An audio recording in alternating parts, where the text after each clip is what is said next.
Oi, School Friends! Passaram bem o fim de semana? Aproveitaram para descansar ou estudaram um pouco? Deixa aí nos comentários como está sendo essa rotina de revisão nessa reta final pro Enem. Certamente que sim! Ai, gente, olha só, eu tava pensando aqui. O Enem, ele fica muito mais fácil quando a gente tem um amigo, sabe? Para desabafar, para contar os nossos medos. E isso me fez pensar em como o Enem seria se ele fosse um personagem de Friends.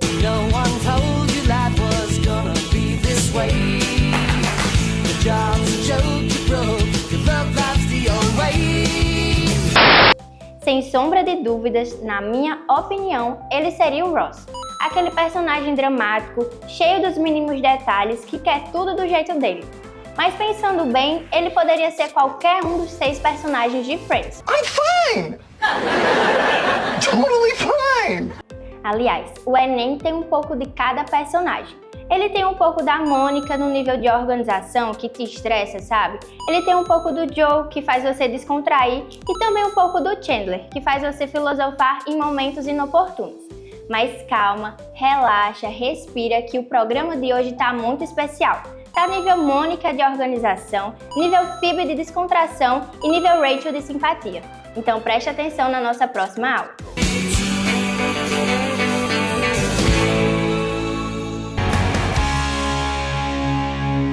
Olá galera do programa Nota 10, meu nome é Jorge Juan, sou professor de língua espanhola e venho aqui ajudar vocês a conseguir a sua tão sonhada aprovação no Exame Nacional do Ensino Médio, o Enem. Na aula de hoje, irei abordar a respeito de como é elaborado e como é estruturado a sua prova de língua espanhola. E além disso, abordarei como está elaborada, estruturada, como já dito anteriormente, e dizer o que você precisa saber para realizar a sua prova de língua espanhola. Para iniciar, abordarei a respeito de informações através da plataforma do INEP, que diz a respeito da matriz referencial do Enem, onde constam as competências de cada área do conhecimento. A nossa área de atuação, a língua espanhola, diz respeito à competência de área 2. Área essa que diz respeito ao conhecimento e à utilização da língua estrangeira moderna como instrumento de acesso a informações e a outras culturas e grupos sociais. Quer dizer, em um mundo globalizado como a do dia de hoje, a informação ela precisa ser manifestada, propagada em diversos idiomas, seja na nossa língua materna, como a língua portuguesa, a língua espanhola, como em nosso caso, a língua inglesa e dentre várias e várias outras. E dentro da competência, apresentamos 4 habilidades. São elas: a habilidade de número 5, que diz respeito à associação de vocábulos e expressões de um texto em língua estrangeira moderna ao seu tema. Quer dizer, para que um estudante possa aprofundar, dominar essa habilidade, se faz necessário que ele procure ler com mais frequência textos na língua estrangeira e, a partir de então, destacar expressões e palavras que não são do seu conhecimento, buscando seus respectivos significados e sentidos cabíveis. Além disso, buscar ter um pouco mais de conhecimento a respeito da gramática, ver algumas regras e fazer exercícios para fixá-las. Não é necessário que você seja um expert das regras gramaticais, da gramática da língua estrangeira, mas é necessário que você tenha um certo conhecimento. A habilidade número 6 diz respeito à utilização dos conhecimentos da língua estrangeira moderna e de seus mecanismos como meio de ampliar as possibilidades de acesso a informações, tecnologias e culturas. Quer dizer, faz necessário que o estudante ele adentre, abranja leituras, sejam através de revistas, de jornais, de podcasts, de artigos, para que ele possa conhecer como se dá esses textos, a linguagem empregada em cada um e o seu respectivo vocabulário.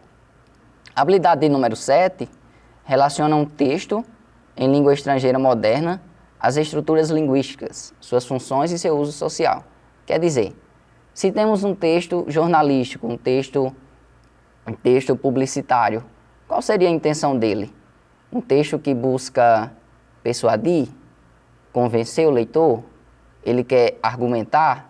Então, qual seria a real finalidade e intenção que aquele texto busca trazer para o leitor? E, por fim, reconhecer a importância da produção cultural em língua estrangeira moderna como representação da diversidade cultural e linguística.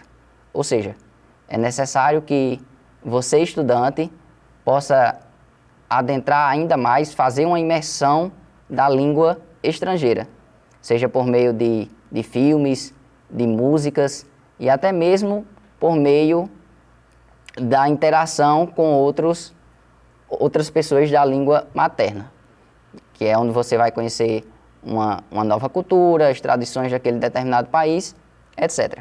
Agora, mostrarei para vocês a respeito de meios, como você deve estudar para a prova de língua espanhola. Então, as dicas que eu dou a vocês seriam: praticar a leitura e interpretação de textos em língua espanhola. Então, quanto mais você fizer leituras na língua estrangeira, melhor, porque você busca a sua familiaridade. Responder a questões de provas de anos anteriores. Isso vai fazer com que você tenha maior familiaridade e ver como o Enem faz as cobranças dessas questões, como é avaliado, o que eles pedem. Ter um bom léxico, conhecer a maior quantidade possível de palavras dentro de um contexto, certo? Você faz uma associação dessas palavras, busca os seus sentidos e os seus respectivos significados, e das palavras que você não possuir o seu conhecimento, o seu sentido e significado, você atrela ela a um contexto e vê se aquele sentido de dicionário ele realmente seria cabível naquela situação. E um outro conteúdo seria assistir a conteúdos em língua espanhola, seja séries, vídeos, filmes, podcasts. Sendo assim, você aumentaria o seu vocabulário, o seu repertório. Além disso, perceberia noções de falantes, seja da Espanha, a Espanha como o espanhol peninsular, como de um outro país, seja da América do Sul, Argentina, Uruguai, dentre vários outros países. Outras dicas que dou é a respeito também de ter um conhecimento a respeito da gramática espanhola, como já mencionado anteriormente. Não que você precise ser um expert, um especialista da gramática, mas faz necessidade que você tenha o conhecimento de regras, como se estrutura uma frase da língua espanhola, conhecer se um verbo ele está no passado, se está no presente, se está no futuro, se essa ação já aconteceu, se não aconteceu, se ainda irá acontecer. Então, tudo isso é necessário. Conhecer os diversos gêneros textuais e suas funções, se é um texto jornalístico, um texto periódico, em espanhol, um texto literário, um texto publicitário, se é uma charge, se é uma tirinha, que será um tema da nossa futura aula. Conhecer os falsos cognatos também é de suma importância, porque além de toda a leitura e interpretação de texto, há a presença desses falsos cognatos ou heterossemânticos, e manter sempre atualizado, seja por meio de leituras de jornais e de sites do mundo hispânico. É onde você pode encontrar atualidades, notícias sobre reportagens do mundo policial, seja também a respeito de esportes, política, cultura e outras diversidades. Agora entraremos no tópico das resoluções de questões a respeito da interpretação textual. A dica inicial que eu dou a vocês é iniciar a leitura, certo, da questão por meio do comando, do enunciado da questão. Então, como vocês podem ver, o enunciado e as alternativas estão postas na língua portuguesa, nossa língua mãe, e o texto em sua totalidade na língua espanhola. Então, faremos primeiramente a leitura do seu enunciado e suas respectivas alternativas, e após voltamos para a leitura de modo integral da questão, do texto, e em seguida sua respectiva tradução. E o enunciado diz o seguinte: nesse texto, a expressão cortina de humo revela que o manipulador, Alternativa A, amadurece tardiamente. Alternativa B, busca mascarar a verdade.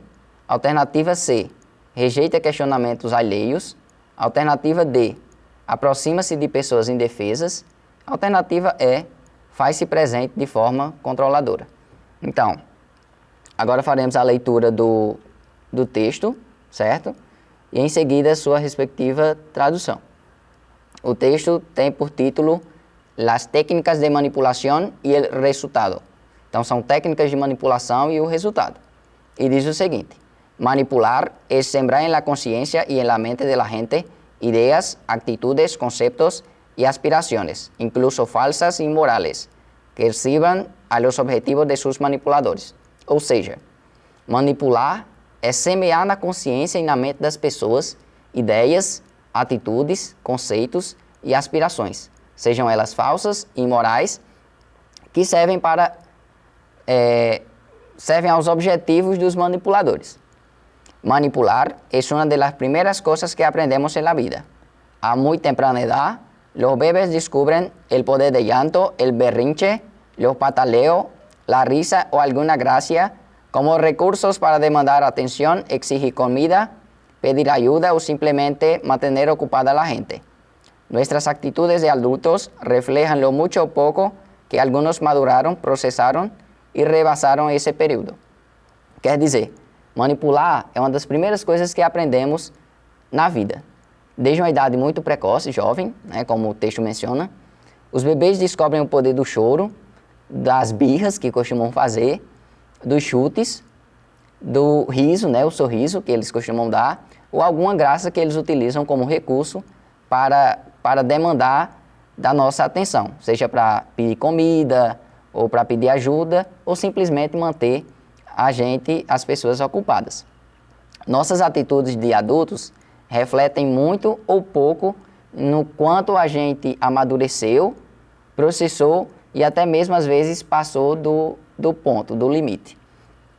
E para finalizar a leitura do texto, para que exista um manipulador, deve haver uma base de cidadãos indefensos, dóciles, desinformados. El manipulador es celoso, a veces casi paranoico, no admite cuestionamientos ni quiere que nadie ocupe su espacio.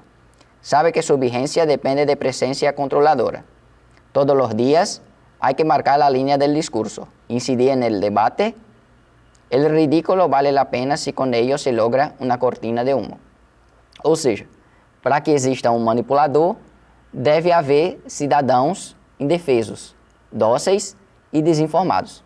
O manipulador é aquele que é ciumento, às vezes paranoico, ele não admite questionamentos e nem quer que ninguém o substitua, ocupe o seu lugar. Ele sabe que a sua vigência, o seu poder, depende dessa presença controladora que ele possui. Todos os dias, ele precisa marcar o seu discurso como uma pessoa predominante, uma pessoa que é ademais dos outros.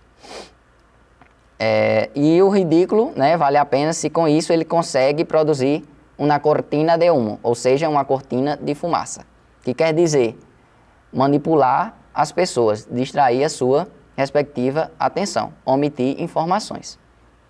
Voltando às alternativas, o texto pergunta, nesse texto a expressão cortina de humo, que quer dizer cortina de fumaça, revela que o manipulador, alternativa A, amadurece tardiamente? Não. Por quê? Como no texto fala, manipular, o amadurecimento acontece em uma idade precoce, jovem.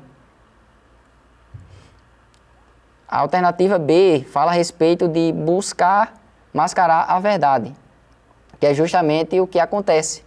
A cortina de humo ou cortina de fumaça seria justamente essa mascarar a verdade, omitir informações. A alternativa C diz respeito à rejeição, né? Rejeita questionamentos alheios. E isso a gente até pôde constatar no texto, como está aqui no terceiro parágrafo na segunda linha. Não admite questionamentos, nem quer que ninguém ocupe o seu espaço. Porém, a expressão cortina de humo, né? A cortina de fumaça, não está diretamente relacionado com a rejeição de questionamentos alheios.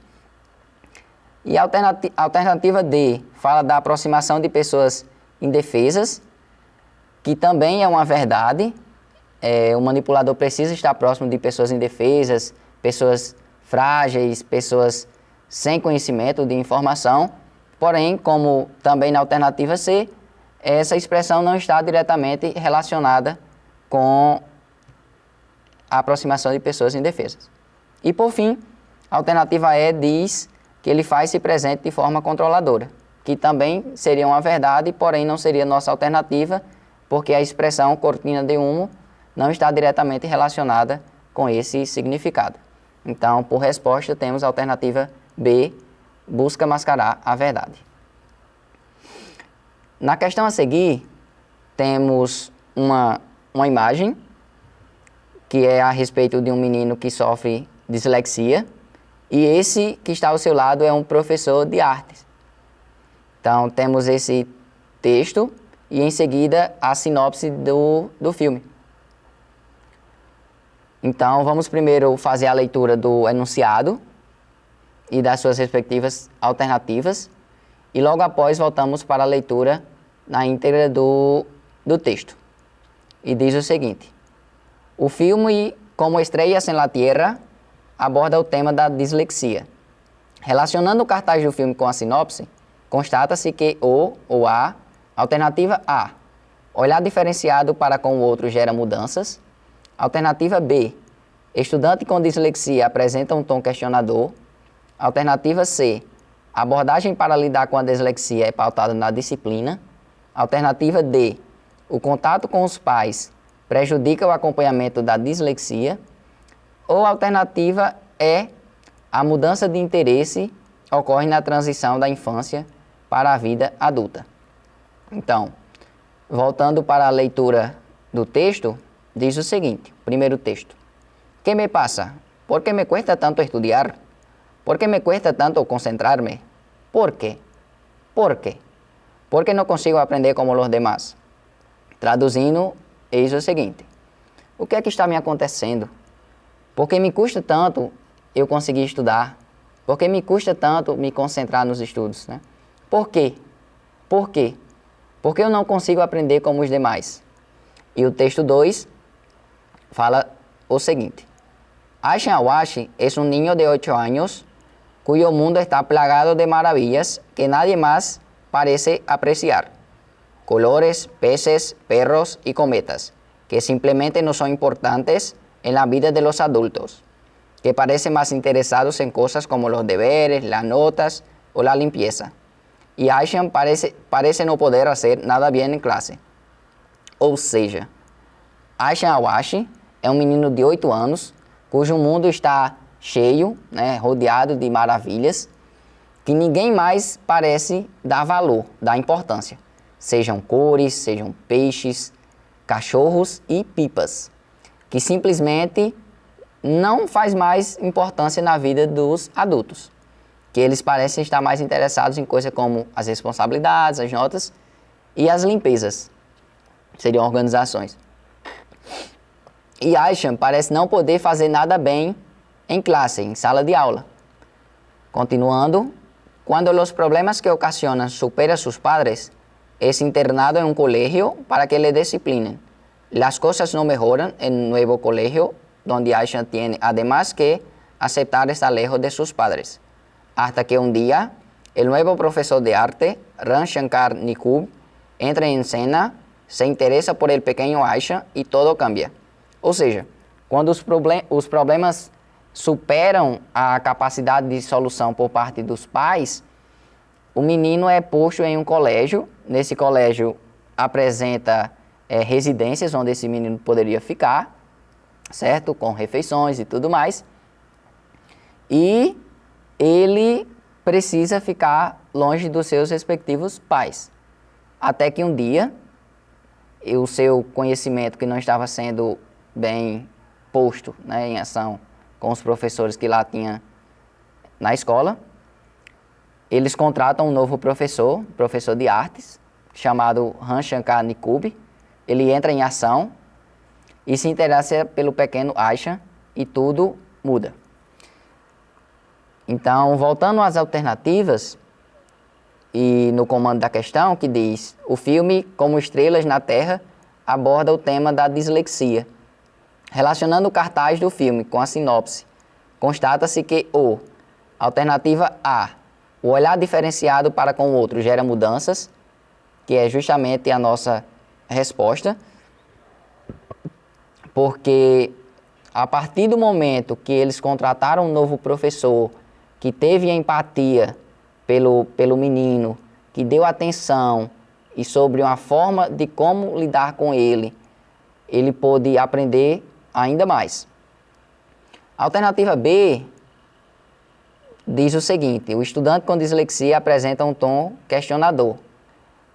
De certa forma, ele tem perguntas reflexivas, porque o que ele gostaria mesmo seria conseguir acompanhar os demais estudantes, que seria aprender como todos os outros, que não é a nossa resposta.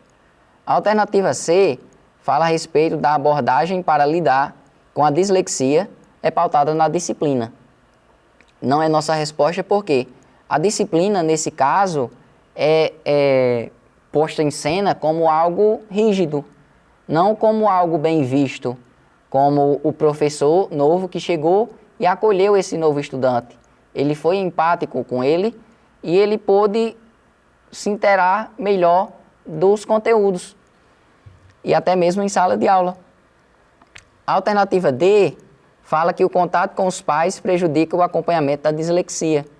Não seria nossa resposta porque quando os problemas superam a capacidade dos pais solucionarem, eles, os pais, colocam o garoto em um internado, como eles falam, que seria uma escola que apresentam moradias para eles, para as pessoas, para as crianças, e então esse contato com os pais não prejudica, já que eles estão longe dos pais.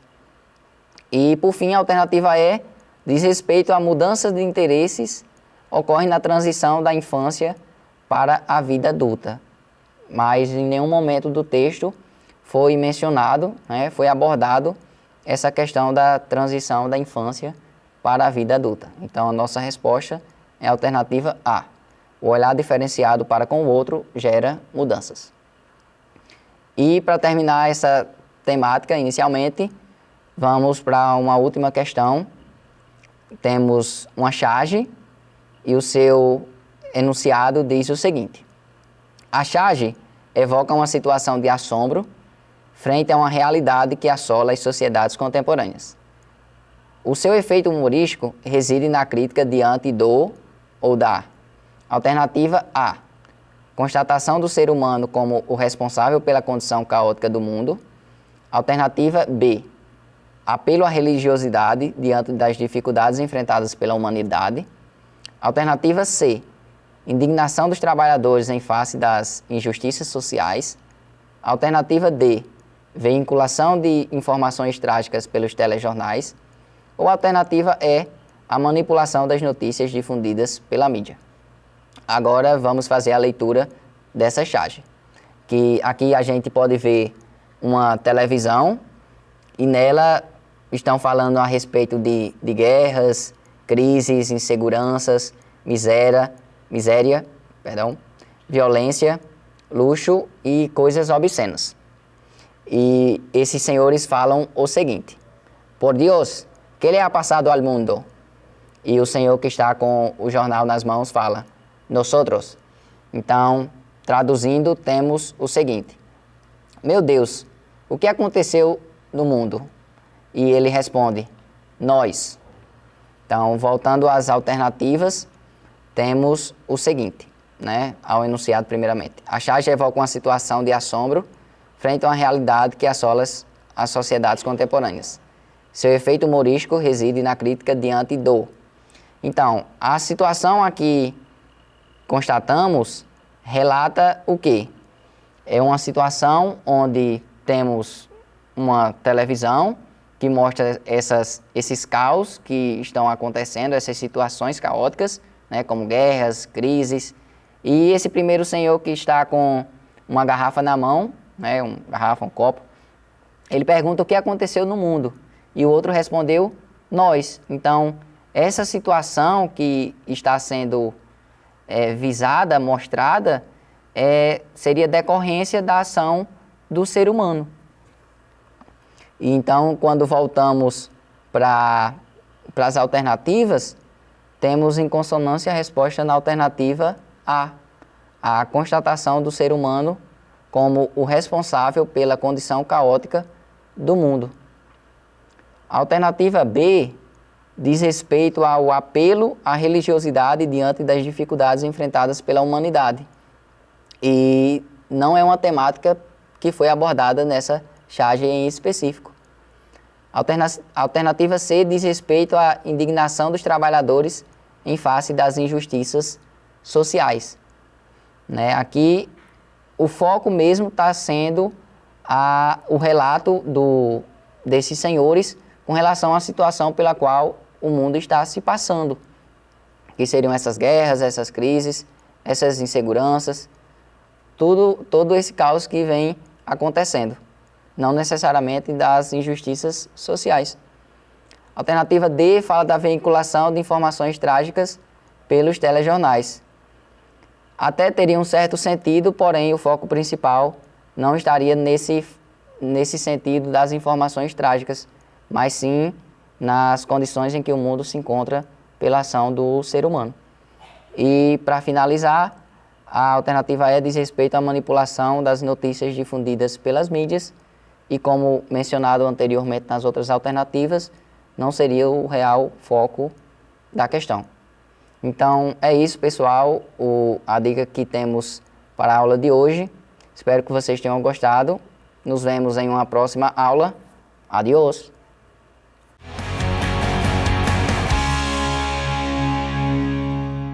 Olá, pessoal, voltamos com um novo bloco e para agora temos uma nova temática. Temática essa que denomina-se falsos cognatos, também chamado de heterossemânticos. Então, o que seriam falsos cognatos ou heterossemânticos?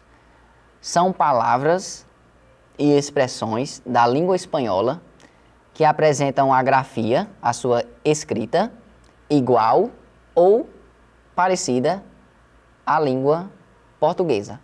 Porém, o seu sentido, o seu significado é totalmente diferente.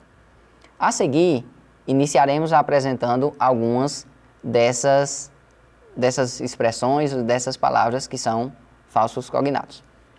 Ok? A primeira dica que eu dou a vocês seria vocês tentarem fazer a tradução literal e perceber no contexto que o sentido não estaria muito de acordo, em consonância com o real contexto em que foi empregado. E diz o seguinte: o turista é aprendiz, e ele inicia. O vendedor fala, um rato, por favor, e ele diz, hein? Então, não seria, como vocês podem ver, rato, a escrita igual à língua portuguesa, só que aqui ele não está pedindo um rato, mas sim um momento, um espaço de tempo, No quadrinho abaixo temos, la carne aqui es muy exquisita, e ele fala novamente, hein? Então aqui, esse esquisita em que foi empregue, não é que a carne é estranha, é esquisita, mas exquisita também é um falso cognato e significa que a carne é saborosa. No quadrinho ao lado, que ele está em um bar, o homem fala, ¿Quieres ir de tapas? E ele volta novamente a dizer, hein? Então, tapas seriam aperitivos, porções, pequenas porções. E embaixo temos uma mulher que está à sua companhia, ao lado de um hotel, e diz, no quiero quedarme embarazada. Então, ela não quer ficar embaraçada, confusa. Aqui ela está dizendo que ela não quer ficar grávida. E, por fim, na última tirinha, temos, acá está su vaso de agua. E a moça fala, hein? Então, esse vaso, como vocês podem perceber, também apresenta uma grafia, né, a sua escrita igual à nossa língua portuguesa, porém o seu sentido não é o mesmo, não é equivalente à nossa língua materna. Vaso aqui não seria um vaso de flores, mas vaso seria um copo de água, certo? Então, agora trarei para vocês uma lista com vários falsos cognatos e os seus respectivos significados.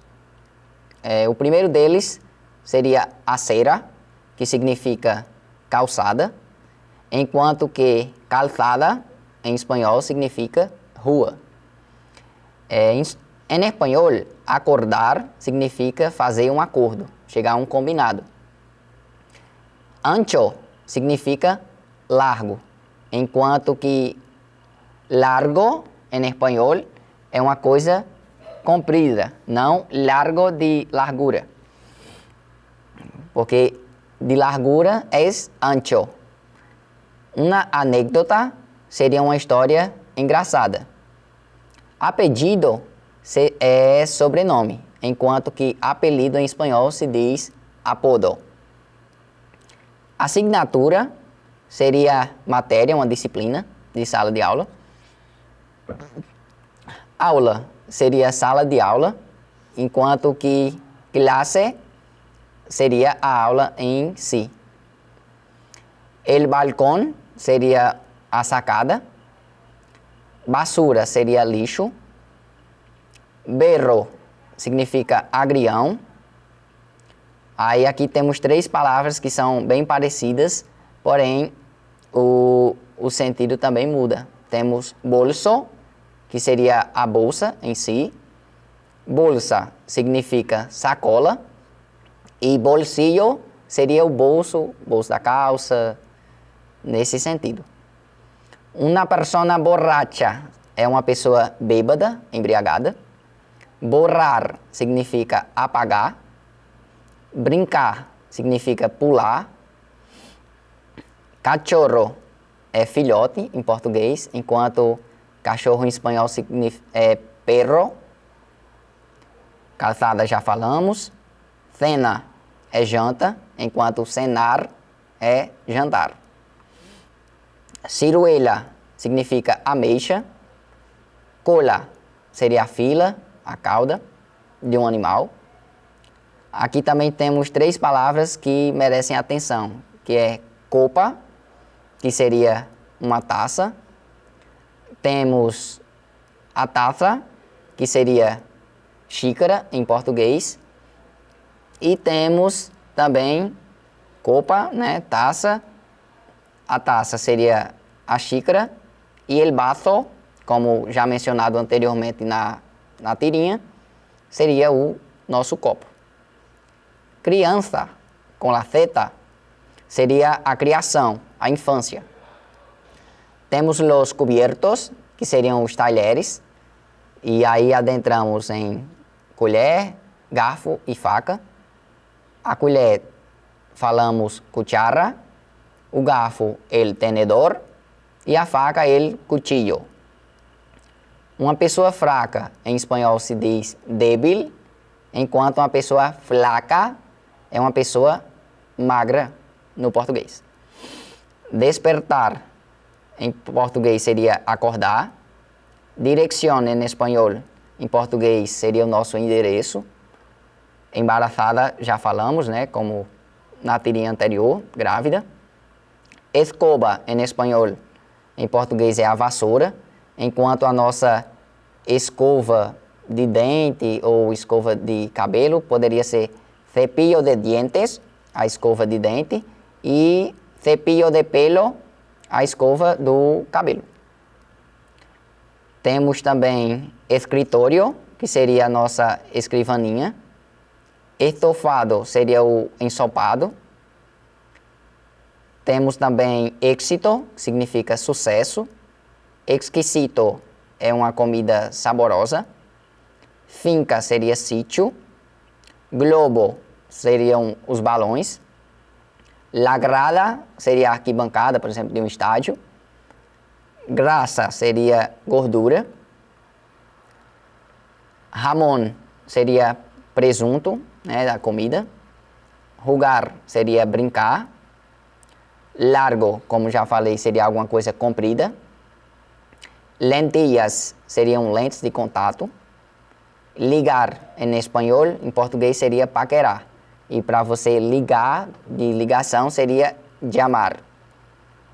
Morrado, em espanhol, em português é roxo. Nido significa ninho.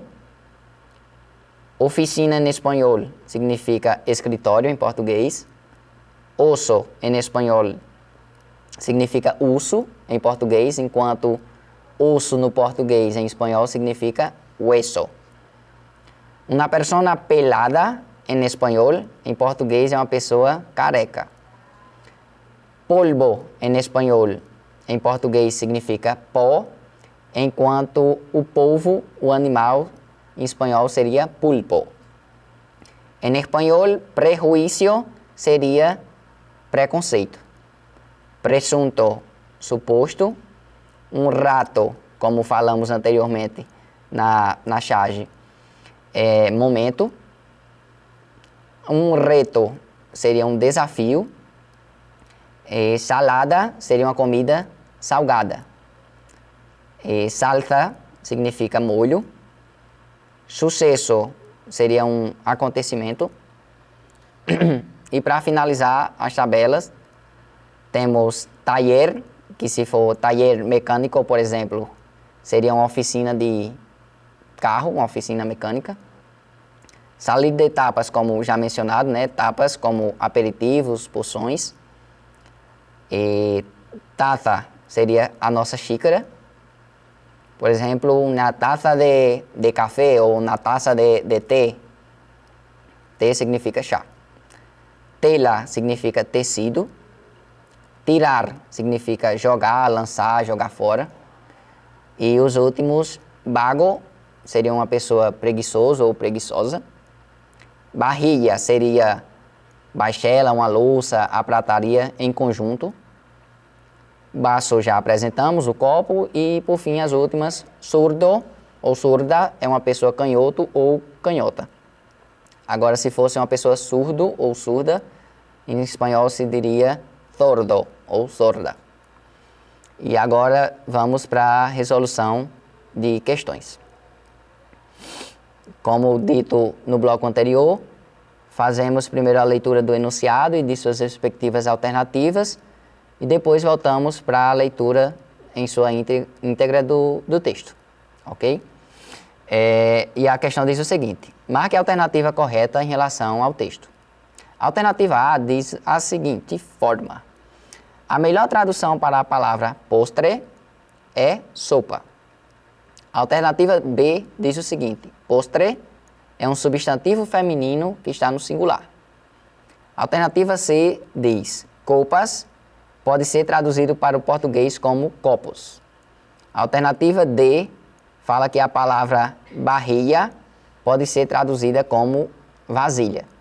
E, por último, a alternativa E diz que larga e cubiertos são palavras heterossemânticas.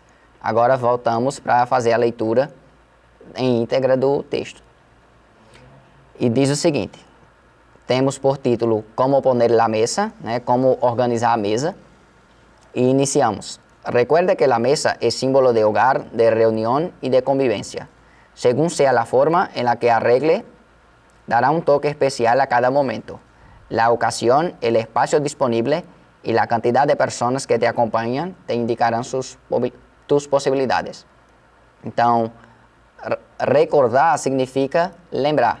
Então, lembre-se que a mesa é um símbolo de casa, de reunião, de convivência. De acordo com como seja a forma em que se organize, se dará um toque especial a cada momento. A ocasião, o espaço disponível e a quantidade de pessoas que acompanham a pessoa, né, indicará as próprias possibilidades.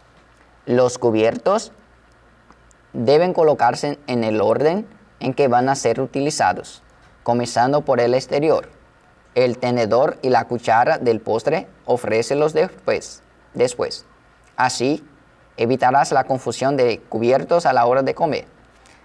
Então temos los cubiertos, que também seria outro heterossemântico, falsos cognatos, que são os talheres, devem ser postos em ordem pelas quais vão ser utilizados, começando pelo exterior, de fora para dentro. Tenedor, como apresentei para vocês, seria o garfo, e la cuchara, que seria a colher, e postre significa um doce, uma sobremesa. Então, o garfo e a colher da sobremesa são oferecidos, são colocados depois. Assim, vai evitar de ter uma confusão dos talheres na hora de comer. Continuando, si no tiene una vajilla completa, puede jugar armoniosamente con varios estilos. Los platos del postre o los de servir, por ejemplo, pueden ser diferentes a los restantes. Ou seja, temos aqui outro heterossemântico, vajilla e postre. Então, se não tem a louça, a prataria completa, você pode jogar, você pode brincar com vários estilos de forma harmônica. Então, os pratos das sobremesas, ou os de servir, por exemplo, podem ser diferentes aos demais. Si su mesa es muy larga, otro heterossemântico, tenga siempre 2 juegos de salero, pimentero, hielo, agua, etc. Então, se sua mesa é muito comprida, tenha sempre 2 jogos de sal, de pimenta, de gelo y agua, etc. La comida debe ser servida por el lado izquierdo, ya que esto da más facilidad a los comensales para servirse, usando la mano derecha. Generalmente, se sirve primero el pescado y luego la carne, porque su sabor es más fuerte. Então, aqui temos a comida deve ser servida pelo lado esquerdo, já que isso dá maior facilidade às pessoas se servirem, usando a mão direita. Geralmente se serve primeiro o peixe, pescado, e em seguida a carne, porque o seu sabor é mais forte. Então aqui temos, no parágrafo seguinte, temos copas, como falso cognato, temos cubiertos, y é isso, vamos à leitura. Las copas de agua y de vino se colocan a la derecha, en la parte superior de los cubiertos, con la copa del vino hacia el exterior, y deben ser servidas a solo 3/4 partes de su capacidade. Então, as taças de água e de vinho são colocadas à direita, na parte superior dos talheres, com a taça de vinho do lado de fora. E devem ser servidas só 3 partes, né, do total da capacidade da taça.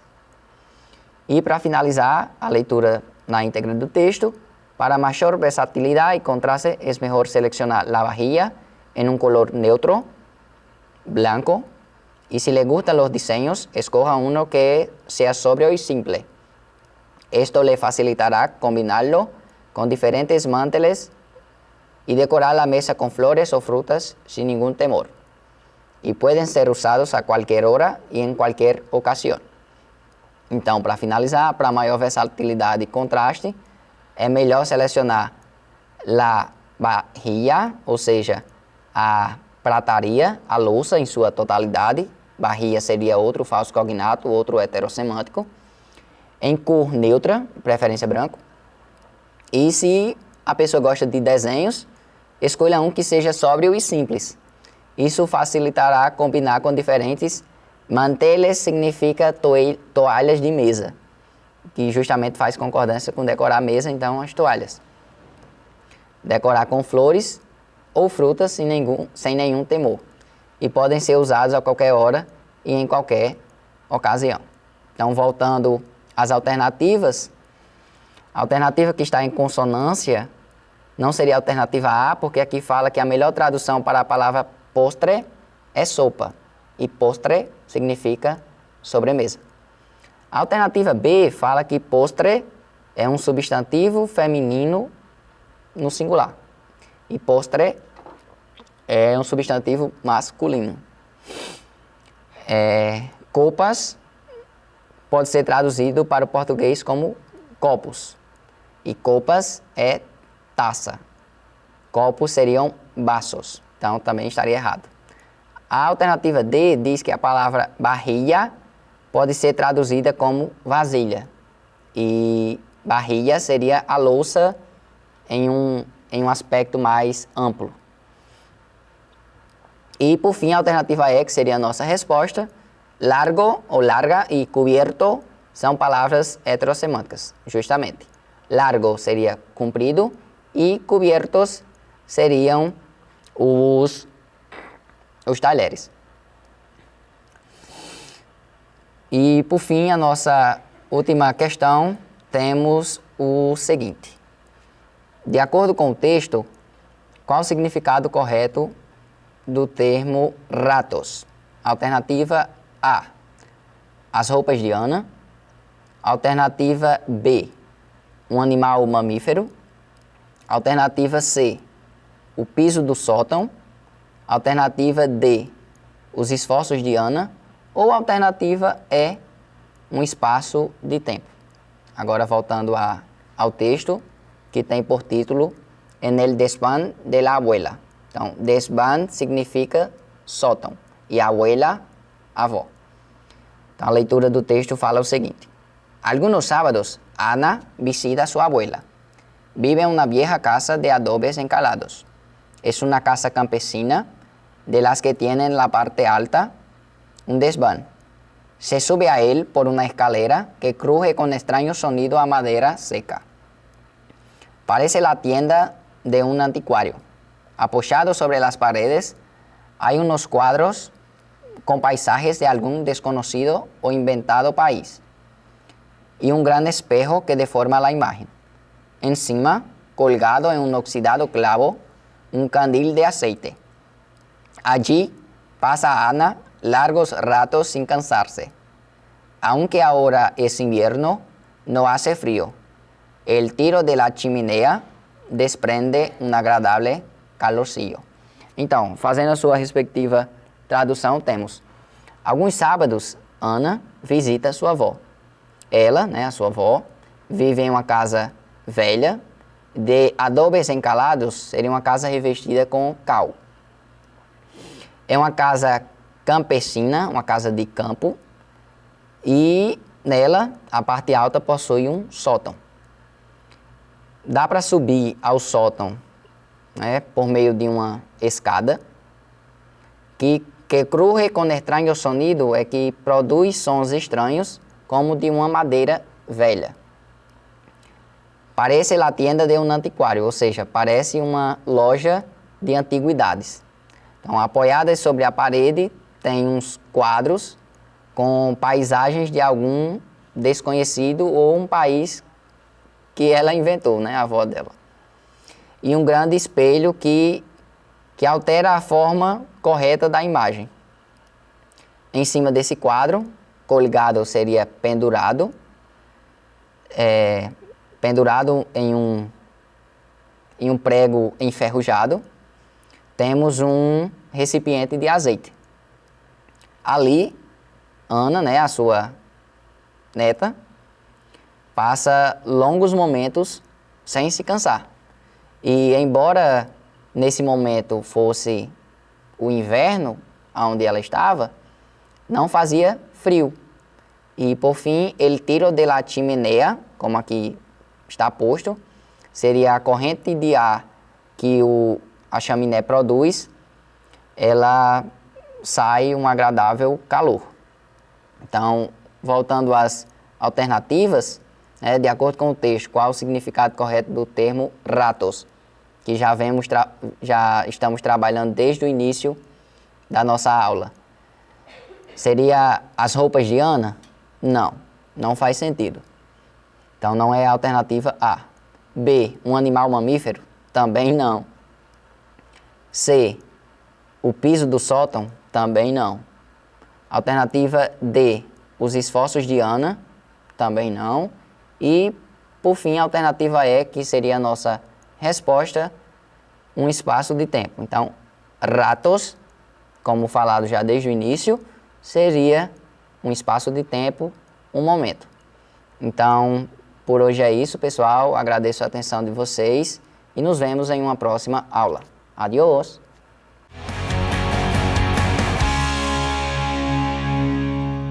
Voltamos, School Friends! Bora para mais uma aula?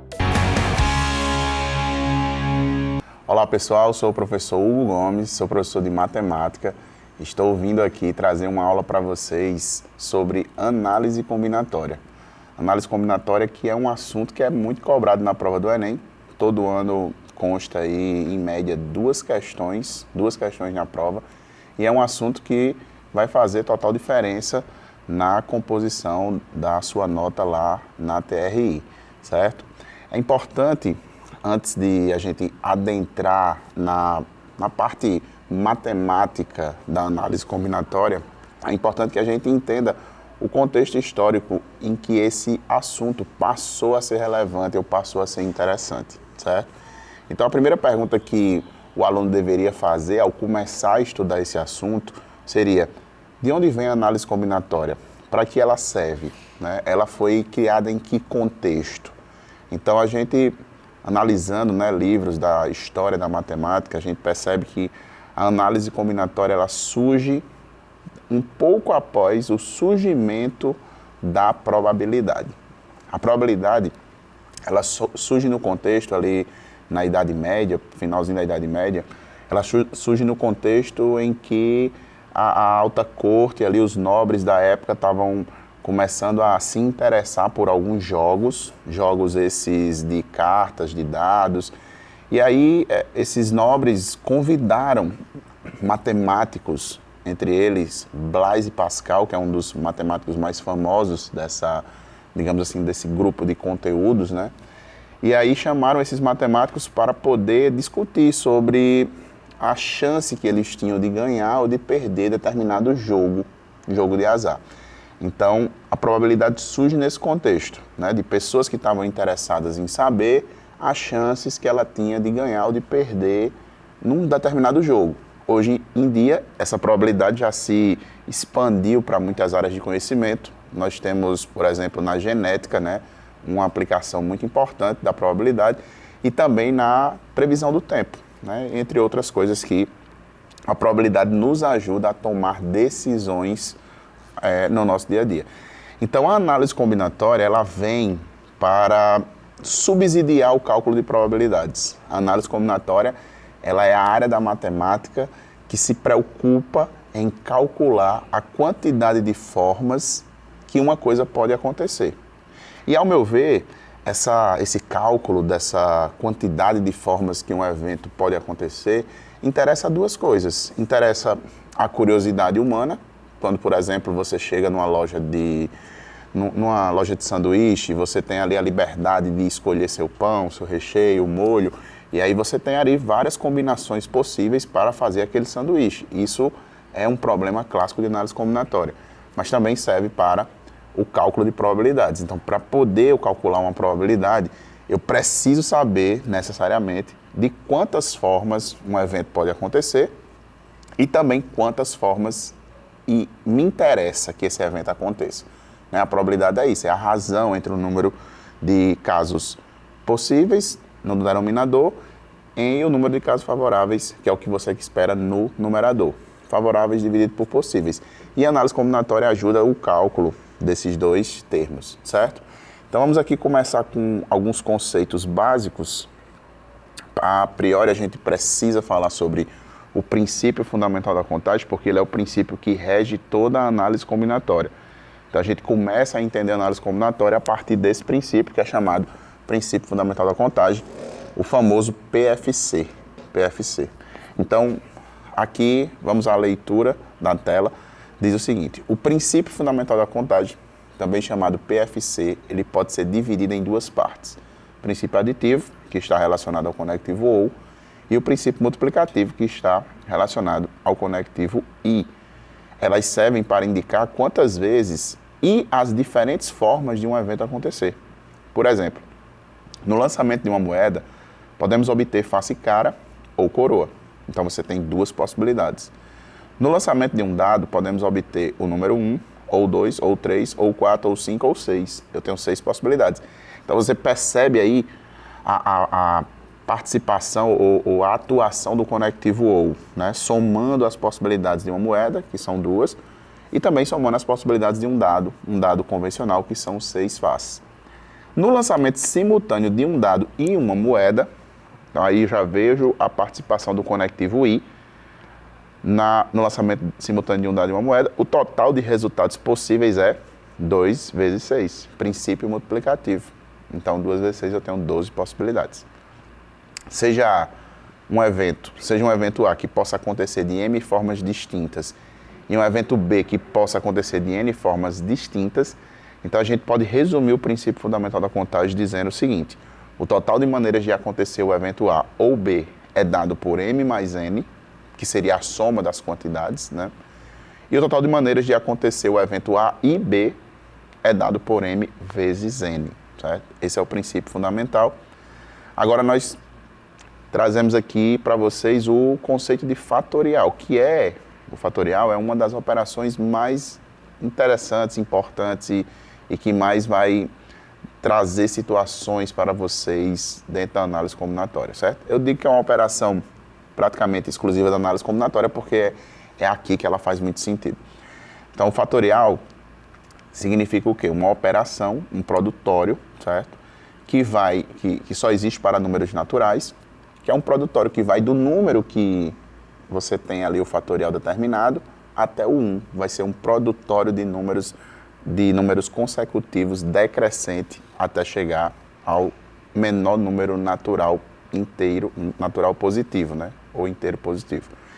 Então, 4 fatorial seria 4 vezes 3 vezes 2 vezes 1, que dá 24. 7 fatorial seria 7 vezes 6 vezes 5 vezes 4 vezes 3 vezes 2 vezes 1, que dá 5.040. N fatorial, N que multiplica N menos 1, que multiplica N menos 2, e assim vai multiplicando os seus antecessores até chegar ao número 1, certo? A gente vai, daqui a pouco, encaixar essa operação fatorial dentro de alguns exemplos, certo? Agora nós vemos aqui o primeiro caso especial de contagem, que é a permutação, né? Dentro do PFC, eu posso escrever aqui um esquema para vocês. Dentro do princípio fundamental da contagem, aquele princípio que a gente viu do OU e do I, derivam 3 formas de contagem, certo? 3 formas de contagem: a permutação, o arranjo e a combinação.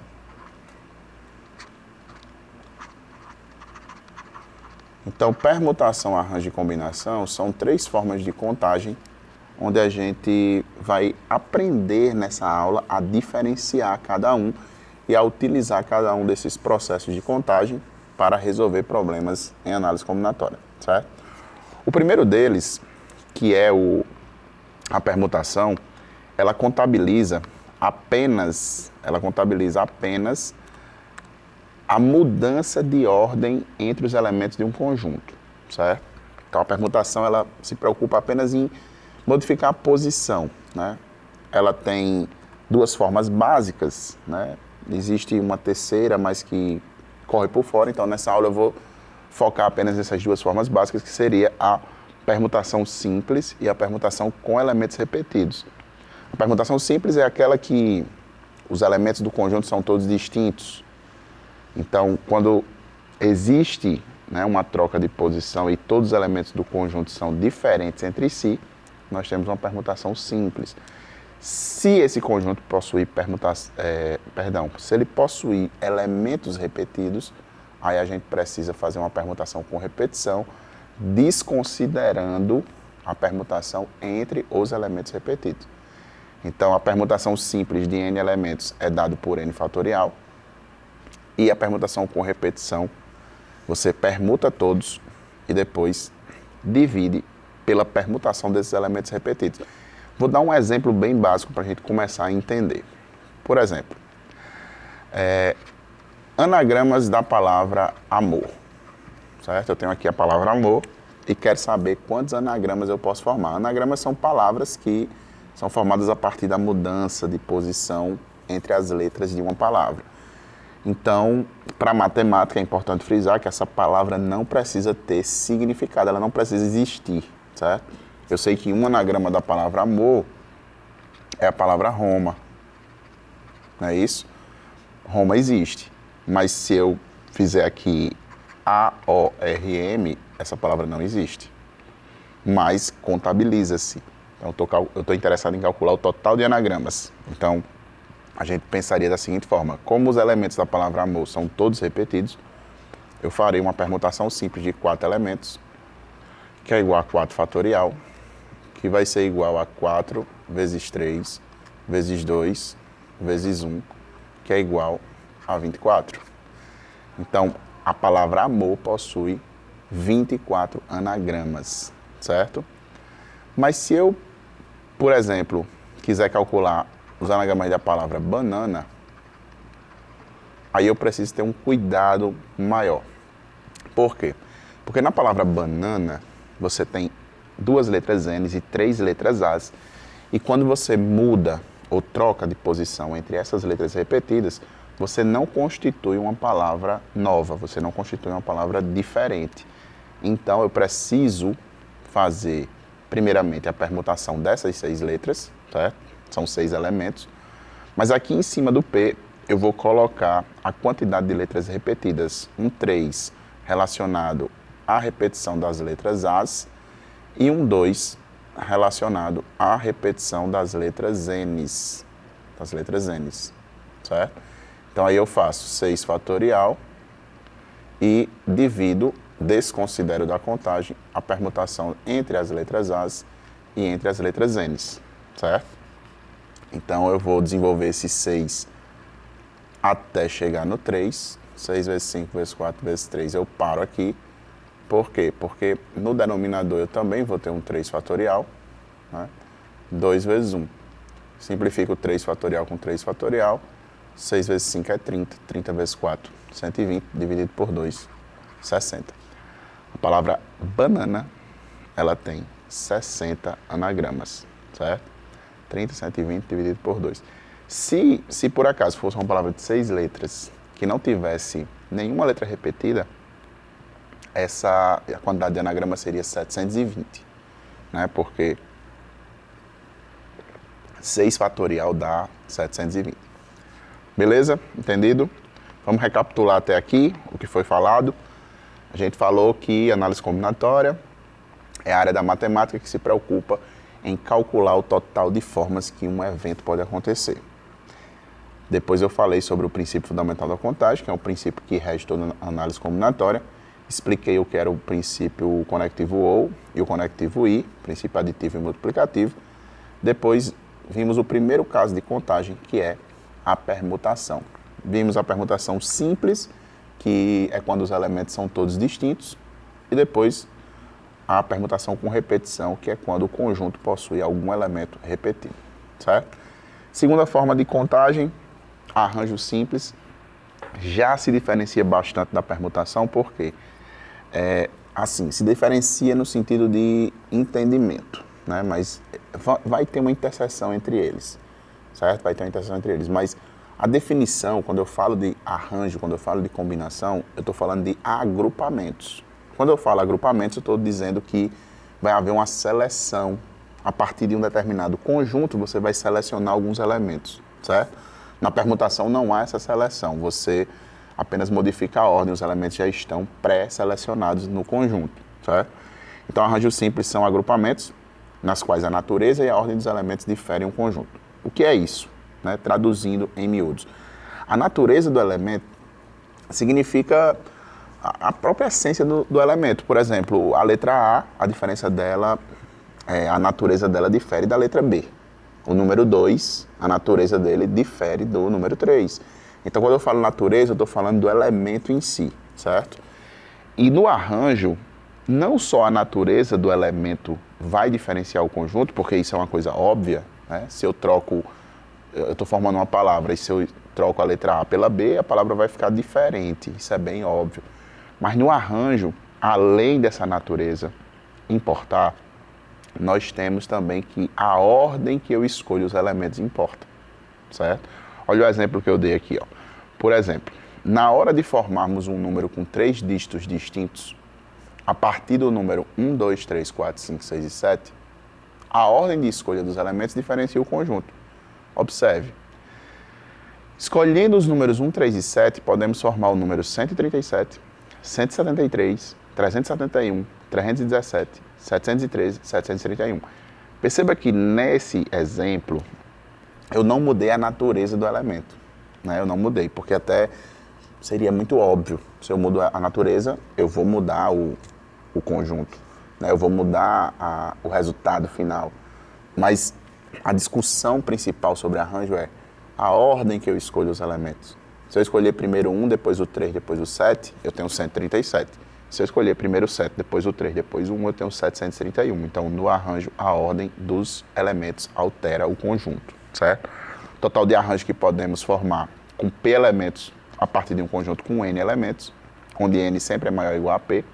Então, eu tenho que ter, a quantidade de elementos tem que ser disponível maior ou igual do que o que eu quero escolher, certo? A fórmula é arranjo de NP, é N fatorial, permuta todos. N fatorial significa a permutação de todos os N. E desconsidera a permutação de quem não vai participar. Então, se eu tenho N elementos e P irão ser selecionados, N menos P elementos não irão ser selecionados, certo? Então, a lógica por trás da forma de arranjo é essa. Então, eu acho que não é preciso vocês pensarem em decorar essa fórmula, certo? Essa fórmula ela é de fácil compreensão. Então, obviamente, no conteúdo de matemática como um todo, existem muitas coisas que você vai precisar decorar. Então, essas outras coisas que são mais fáceis de assimilação e de entendimento, é necessário que vocês estudem ao ponto de entender o processo de formação da fórmula para não precisar contar com a memória no dia da prova e caso você esqueça, você se complique, certo? Então, de novo, o arranjo de NP, arranjo de N elementos que eu vou escolher P, vai ser a permutação de todos eles, N fatorial, dividido pela permutação de quem não vai participar, que seria N menos P. Show? Combinação simples. Combinação e arranjo tem uma proximidade, tem uma definição, uma similaridade que é muito grande. Né? E muita gente confunde, troca um pelo outro, às vezes fica na dúvida de qual usar, se é arranjo, se é combinação, isso é super natural, certo? É natural. E para a gente poder reduzir, né, baixar a probabilidade de erro, a gente precisa fazer muitas questões, muitas questões. A melhor saída para você, digamos assim, vencer essa dificuldade e aprender análise combinatória é resolver muitos exercícios, mais do que qualquer outro assunto, porque envolve muito raciocínio lógico, certo? Então, combinação simples, vamos ler.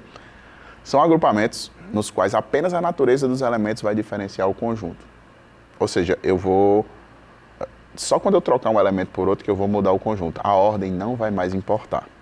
Então, veja comigo, arranjo, a ordem altera. Arranjo começa com A de altera, certo? Combinação não altera. Então, a combinação, a ordem que eu escolho, os conjuntos não vai importar.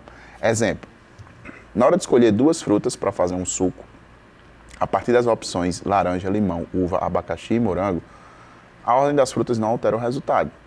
Então, se eu escolho uva com limão, vai ficar o mesmo suco do que se eu escolher limão e uva. Então, a ordem que eu escolhi as frutas não vai alterar o conjunto, certo?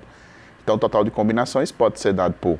Aí, preste bem atenção na lógica. Para escolher o primeiro elemento, eu tenho 5 opções. Para escolher o segundo elemento, eu tenho 4 opções. Como a ordem não importa, eu divido pela permutação entre eles, que é 2 fatorial.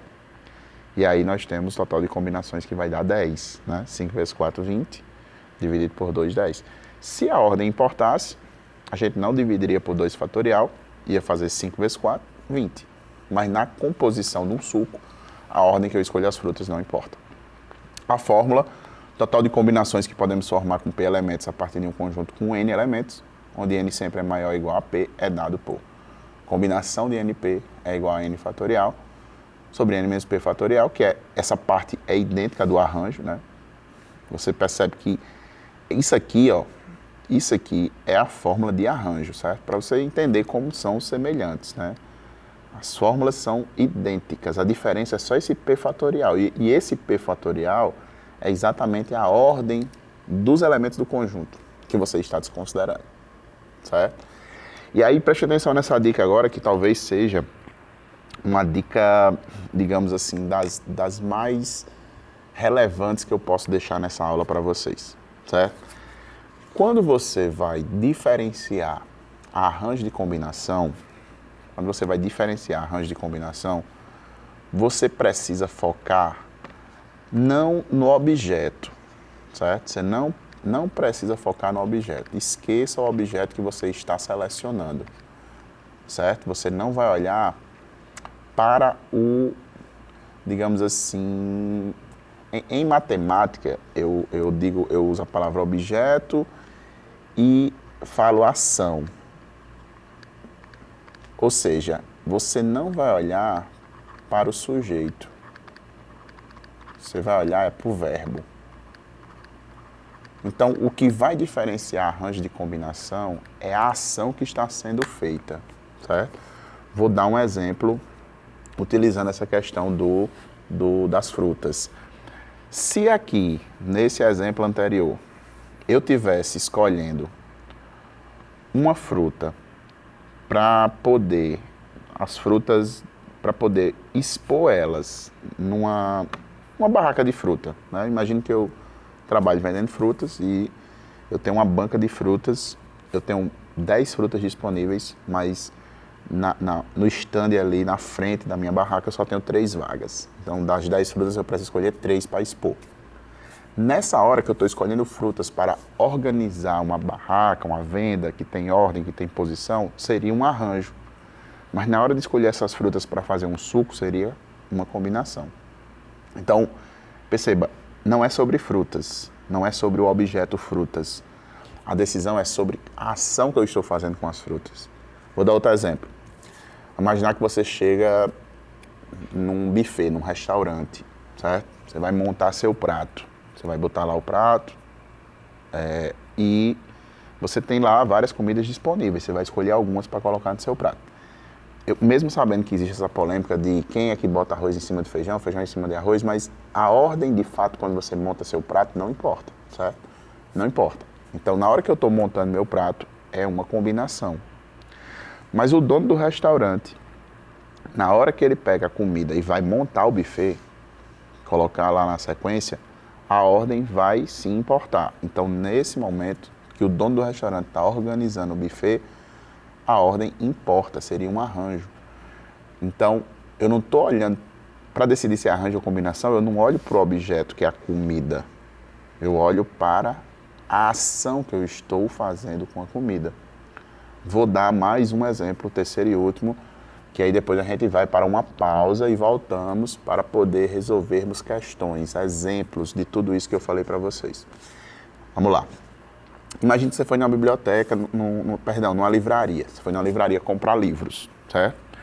A ordem que eu compro os meus livros, a ordem que eu escolho os livros que eu vou comprar, não importa. Então, na hora de comprar livros, esse verbo comprar, via de regra, a ordem não importa. Então, teria uma combinação, certo?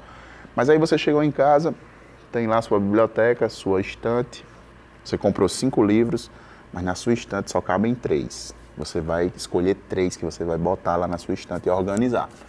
Então, na hora de organizar os livros, vai ter posição, vai ter uma ordem, vai ter uma arrumação. Então, esses verbos organizar, arrumar, né, dispor, sempre a ordem vai importar, certo? Sempre a ordem vai importar. Então, vai ter um que vai gostar de arrumar na ordem alfabética, outro vai arrumar na ordem de gênero, mas a ordem importa, porque há uma arrumação, certo? Então, para finalizar essa primeira parte, mais uma vez, para definir entre arranjo e combinação, a gente deve focar na ação que está sendo feita, olhar para o verbo. Se tiver ranking, se tiver posição, sempre a ordem vai importar. Outros casos em que a ordem não importa, a gente chama de combinação, né? Nos casos que a ordem importa, a gente chama de arranjo. Beleza? Vamos agora para um rápido intervalo e na volta eu trago exercícios para a gente fixar esses conceitos que foram falados nessa primeira parte. Até já!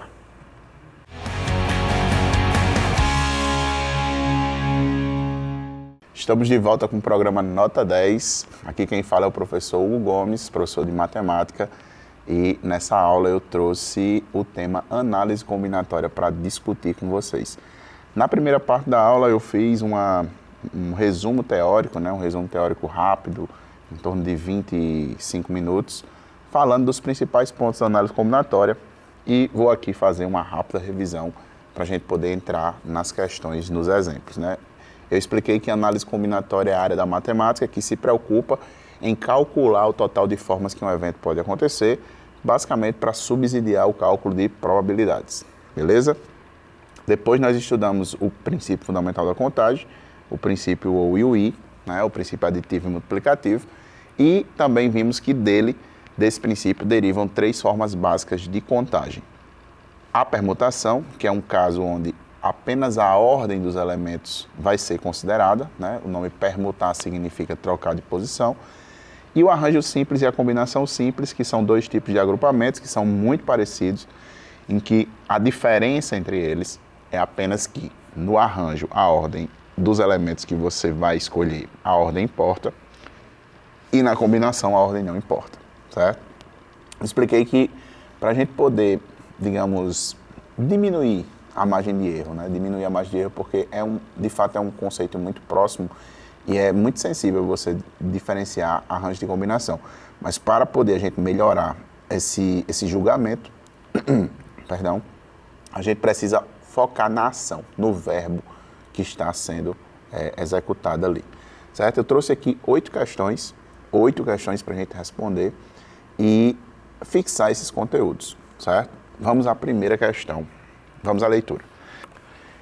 Érica resolve passear com a cachorrinha Kika e, antes de sair do apartamento, escolhe colocar uma roupa e uma coleira na cachorrinha. Se Kika tem 7 roupas e 3 coleiras, todas distintas, de quantas maneiras Érica pode escolher uma roupa e uma coleira para passear com a Kika? Então perceba, eu tenho um conjunto das roupas, que são 7 possibilidades distintas, e o conjunto das coleiras, que tem 3 possibilidades distintas. Eu vou escolher uma roupa e uma coleira. E é um princípio multiplicativo, certo? Então, 7 opções para a roupa e 3 opções para a coleira, totalizando 7 vezes 3, 21 opções, gabarito, letra B. Essa é uma questão bem básica, sobre princípio fundamental da contagem, certo? Vamos à questão 2. No código Morse, as letras são ponto e traço, e as palavras contêm de 1 a 4 letras. O número de palavras distintas que podem ser formadas nesse código é de... Então, como as palavras são de 1 a 4 letras, eu preciso diferenciar as palavras em relação à quantidade de letra. Por quê? Veja bem, com uma letra, eu só tenho 2 opções, ou é ponto ou é traço. Mas, ou eu tenho a opção de fazer com 2 letras.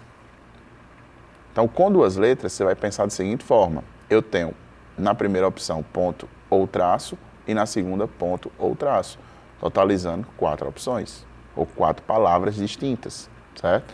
Então, veja bem, vamos aqui... Vamos exemplificar essas palavras para a gente entender o que a gente está calculando. Então, com 2 letras eu tenho ponto e traço, eu tenho traço e ponto, eu tenho ponto e ponto, e tenho traço e traço, certo? Aqui são as 4 letras que eu tenho disponíveis, as 4 palavras, perdão, que eu tenho disponíveis para essa formação. Vamos agora para o conjunto de 3 letras, Porque é de 1 a 4, então... eu tenho que fazer caso a caso. Com 3 letras eu tenho 2 opções na primeira, 2 na segunda e 2 na terceira. Vou ter 8 palavras distintas com 3 letras. Quem são essas palavras? Vamos aqui mostrar. Ó. Ponto, ponto, ponto, ponto, ponto, traço, ponto, traço, ponto, traço, ponto, ponto. Ou traço, traço, traço, traço, traço, ponto, traço, ponto, traço, e ponto, traço, traço. Então estão aqui as 8 palavras elencadas. É importante que no começo, quando você está começando ali, engateando na análise combinatória, é importante que você, ao calcular, você saiba de fato o que você está calculando. Porque quando você está no cálculo numérico, você às vezes não está entendendo a conexão desse número com a realidade, com o fato. Então acho que é muito importante sim, em alguns momentos, claro, quando couber, nesse caso aqui é um exemplo disso, você ver e exemplificar o que você está calculando. Último conjunto, 4 letras.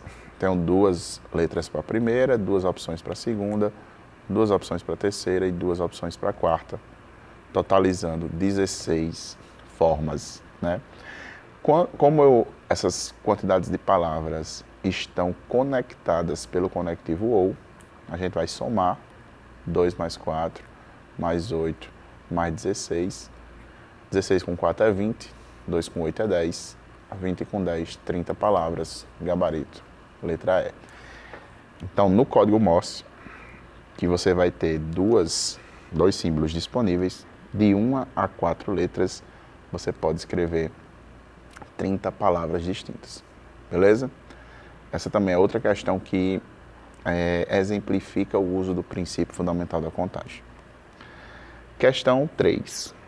Para responder a certo questionário, preenche-se o cartão apresentado a seguir, colocando-se um X em uma só resposta para cada questão. De quantas maneiras distintas pode-se responder esse questionário?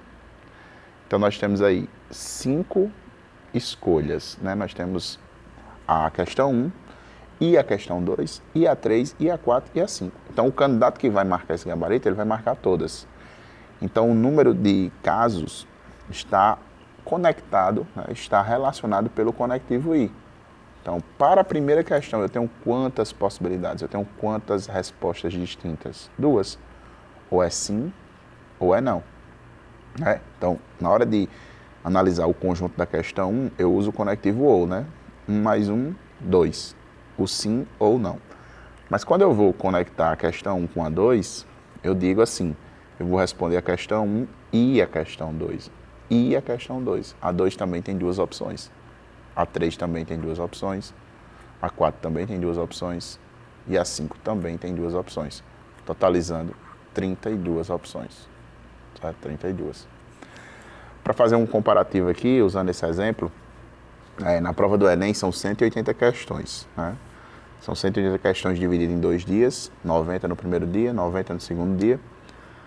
E aí, se o aluno, porventura, né, for marcar as respostas do Enem de forma aleatória, ele iria ter 5 opções em cada questão. 5 na primeira, 5 na segunda, 5 na terceira, e assim ele vai até a questão 180. Então você tem 5 elevado a 180, 5 elevado a 180 formas distintas de responder a prova do Enem, certo? Ou seja, são muitas possibilidades, né? E o aluno que chutar todas as questões, a probabilidade dele acertar todas é muito, mas muito menor do que ganhar na Mega Sena. É mais fácil ganhar na Mega Sena do que responder 180 questões de uma prova aleatoriamente e acertar todas. Questão número 4. Vamos à leitura. Um jovem descobriu que o aplicativo de seu celular edita fotos, possibilitando diversas formas de composição, dentre elas, aplicar texturas, aplicar molduras e mudar a cor da foto.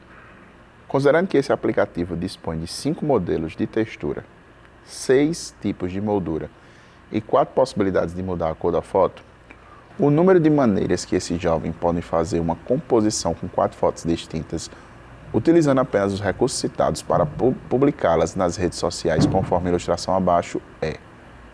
Então veja, cada foto, cada uma dessas 4 fotos, eu tenho 5 texturas, eu tenho 6 molduras e 4 cores. Eu tenho 120 opções para cada foto. Nessa primeira eu tenho 120 opções, essa segunda eu tenho 120 opções, essa terceira eu tenho 120 opções, essa quarta eu tenho 120 opções. Só que como são 4 fotos distintas, a ordem em que eu coloco essas fotos, né? Imagina um carrossel lá no Instagram. A ordem que você coloca as fotos altera o conjunto, altera. Então, além de contabilizar 120 possibilidades para cada foto, na textura, na moldura, na cor, eu tenho que fazer aqui, ó, 4 fatorial. Eu tenho que multiplicar por 4 fatorial, que significa o quê? Significa a permutação. Permutação dessas 4 fotos. E aí a minha resposta final vai ficar 120 elevado a 4 vezes 24, que é a letra A. 4 fatorial é 24. Então, 120, 120, 120, 120. 120 elevado a 4 vezes 4 fatorial, que é 24. Beleza? Vamos à próxima questão. Uma família composta por 7 pessoas adultas, após decidir o itinerário de sua viagem, consultou o site de uma empresa aérea e constatou que o voo para a data escolhida estava quase lotado. Na figura, disponibilizada pelo site, as poltronas ocupadas estão marcadas com X e as únicas poltronas disponíveis são as mostradas em branco. O número de formas distintas de se acomodar a família nesse voo é calculado por... Então perceba, eu tenho aqui um avião, certo? Que tem, vamos contar aqui comigo na imagem, ó. Nós temos 1, 2, 3, 4, 5, 6, 7, 8, 9. Eu tenho 9 cadeiras, né? 9 cadeiras disponíveis. As outras são ocupadas. A pergunta é, o número de formas distintas de se acomodar a família no voo. É importante a gente frisar que sempre a gente vai escolher o que está em excesso, certo?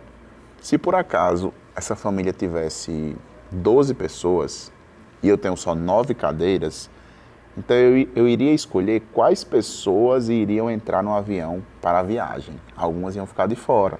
Por quê? Porque tem menos cadeira do que pessoas. Como eu tenho mais cadeiras disponíveis, são 9 para 7 pessoas, então eu vou escolher quais cadeiras serão ocupadas, certo? Então a lógica é sempre a gente escolher o que está em falta, escolher o que está em excesso, né? Escolher o que está em excesso. Quem está sobrando, né? O N, que é o número de elementos, é quem vai ser escolhido. O P é o número de elementos que serão selecionados, tá? Então, N é a disponibilidade. Então, nesse caso, eu tenho 9 cadeiras para 7 pessoas. 9 cadeiras para 7 pessoas. A pergunta que vale R$1 milhão é arranjo ou combinação? É arranjo ou combinação? Nesse caso, o aluno pode pensar assim, professor, se vai entrar no avião, todo mundo que entrar no avião vai viajar, então não, a ordem não importa, né? A ordem não importa, vamos fazer uma combinação. Tá, se você pensar dessa forma, se fosse para escolher para ir para uma viagem, para viajar, realmente a ordem não importa, certo? Formar um grupo para poder viajar, a ordem não importa. Mas como eu quero acomodar é organizar as pessoas dentro do avião. Então, o verbo acomodar, a ordem importa, certo? Porque é diferente você ficar na segunda fila de ficar lá no final do avião. É diferente. Né? Inclusive, no avião, normalmente, quem quer sentar na frente precisa até pagar um valor mais caro, né, para sentar ali na frente. Então, há sim uma distinção entre a posição. Então, isso é um arranjo de 9 cadeiras, que eu vou escolher 7, certo? E aí eu faço 9 fatorial sobre 9 menos 7 fatorial. A resposta, 9 fatorial sobre 2 fatorial. A gente marca a letra A. Show? Ficou claro? Então, o verbo acomodar, a ordem importa. Temos um arranjo. Próxima questão. Considere que um professor de arqueologia tem obtido recursos para visitar 5 museus, 3 deles no Brasil e 2 fora. Ele decidiu restringir sua escolha aos museus nacionais e internacionais relacionados na tabela a seguir.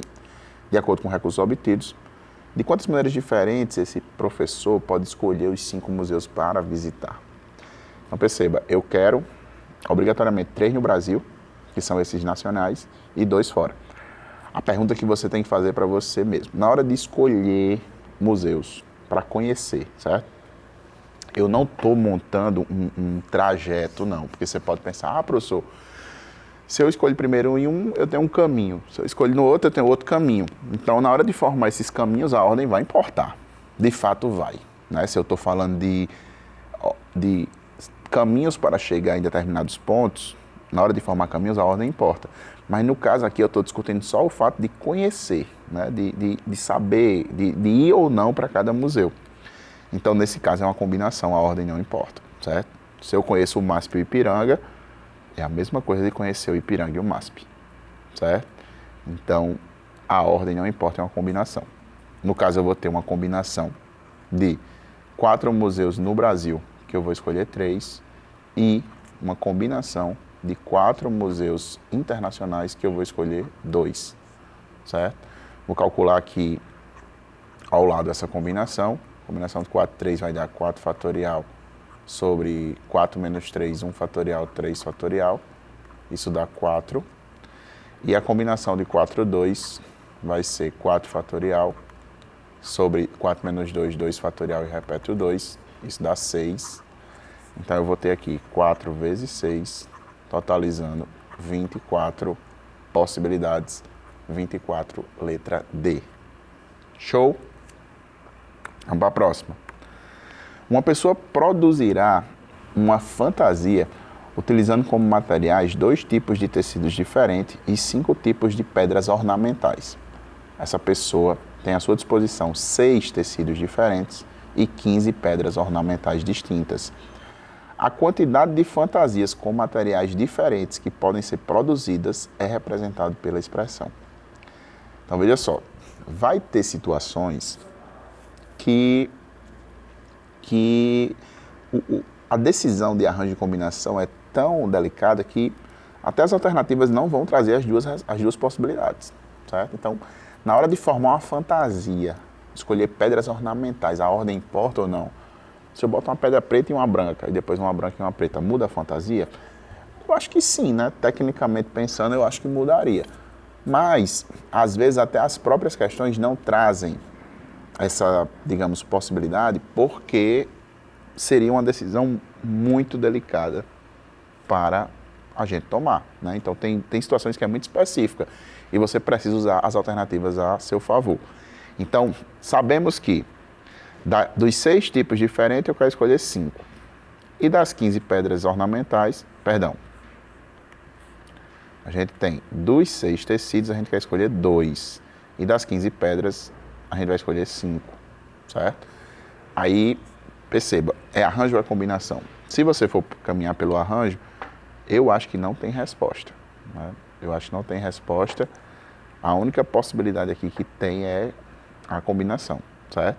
Então, se eu fizer um arranjo de 15, que eu vou escolher 5, um arranjo de 6, que eu vou escolher 2, não tem gabarito. Não tem gabarito. Então, já é digamos assim, um indicador, né? Um indicador forte, claro, que a questão trata-se de combinação. Então, muitas vezes você usa as alternativas também a seu favor, certo? Então, no caso, eu tenho uma combinação de 6 tecidos diferentes, que eu vou escolher 2, e uma combinação de 15 pedras ornamentais, que eu vou escolher 5, certo? Se fosse arranjo, só para vocês terem certeza, ia ficar 6 fatorial sobre 4 fatorial e 15 fatorial sobre 10 fatorial. Seria isso. Você não tem essa opção, perceba. Mas na combinação você vai ter 6 fatorial sobre 4 fatorial, que é 6 menos 2, e 2 fatorial, e 15 fatorial sobre 10 fatorial, que é 10 menos 5, 5 fatorial. Isso está na letra A. Né? Eu não vou escolher, preste bem atenção, não vou escolher tecidos ou pedras. Se fosse tecidos ou pedras, aí você marcaria a letra B, porque estaria conectado, né? Estaria ligado pelo conectivo ou. Seria um ou outro, né? Mas ele disse I. Eu vou escolher tecidos e pedras, né? Esse I está aqui, ó. Esse I está exatamente aqui. Tecidos e pedras. Show? Vamos para a nossa última questão, para a gente encerrar essa nossa aula de análise combinatória. A população brasileira sabe, pelo menos intuitivamente, que a probabilidade de acertar as 6 dezenas da Mega Sena não é 0, mas é quase. Mesmo assim, milhões de pessoas são atraídas por essa loteria, especialmente quando o prêmio se acumula em valores altos.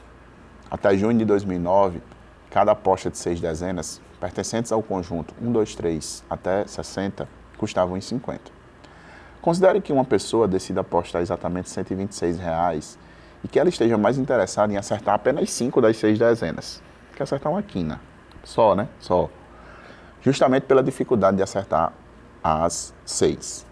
Nesse caso, é melhor que ela faça 84 apostas de 6 dezenas diferentes, 84 apostas simples, que não tenha 5 números em comum, do que uma única aposta com 9, porque a probabilidade de acertar a quina no segundo caso em relação ao primeiro é igual a. Então veja, a questão está dizendo que é melhor fazer 84 apostas simples do que uma com 9, certo? Porque você vai dizer assim, professor, por que uma com 9? Porque a combinação de 9 e 6, ou seja, se eu jogo 9 números e quero acertar só 6, 9 fatorial sobre 6 fatorial, 3 fatorial, vai ser igual a 9, 8, 7, cancela 6 com 6, cancela 6 com 6, 3, 2, 1. Isso vai dar 9 para 3 dá 3, 8 para 2 dá 4, 3 vezes 4, 12, 12 vezes 7, 84. Então entenda, se eu jogo 84 apostas simples, é a mesma coisa de eu jogar um cartão com 9, certo? Para acertar a Mega Sena, é a mesma coisa.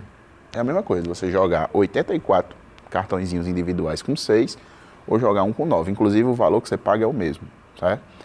Mas nesse caso aqui, a gente está discutindo não é acertar a Mega Sena, não é acertar as 6, eu quero acertar só 5. Então, você calcularia o seguinte, se eu faço 84 apostas simples de 6 números e quero acertar 5, né, cada cartão de 6 que eu quero acertar 5, a combinação de 6 e 5 dá 6. Então, eu tenho aqui 6 vezes 4, 24 a 2, 6 vezes 8, 48 e 2, 50. Dá 504 chances. Se eu jogar 84 cartões com 5 números, tá? Mas se eu jogar um cartão só com 9 números e quiser acertar 5, quantas chances eu tenho? Eu calculei ali a combinação de 9 para acertar 6, mas eu estou interessado em acertar só 5. Então, para calcular a combinação de 9 e 5, eu faço 9 fatorial sobre 5 fatorial, 4 fatorial. Eu desenvolvo esse 9 até o 5. Vou simplificar esse 5 fatorial com 5 fatorial e vou desenvolver esse 4. 4, 3, 2, 1. Simplifica aqui. 4 vezes 2 é 8. De 6 para 3 dá 2.